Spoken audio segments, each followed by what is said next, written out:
Ayan, good day po sa inyo lahat. Nandito po tayo ngayon sa Dolores ulit, Dolores, Quezon.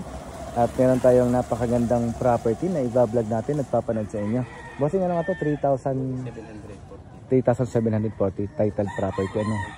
Tapos dito pa lang sa tabing kalsada, makikita nyo, busog na yung langka. Magandang araw po sa bunga ng langka, sa may puno ng langka na to. Salamat po sa bunga. Ayan po. Tapos community po siya. Yan, kita nyo naman po may kapitbahay. Tapos po patag na patag po yung property dito sa pinaka frontage niya. At bukod po sa langka, meron din po tayo ditong ano, parang atis to, no? Ay, hindi. Kalimutan ko kung ano to. Basta fruit bearing tree din po yan. Tapos meron din po siyang lansones, lokban o suha. Ito, sa mga nanonood, nakalimutan ko kung anong puno to eh. Tapos langka uli.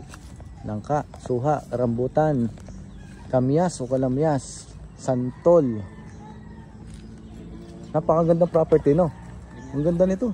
Internet. So yung ano, yung farm na to talagang ideal na ideal para sa mga gagawa ng farm o residential farm kasi may internet, may kuryente, may tubig.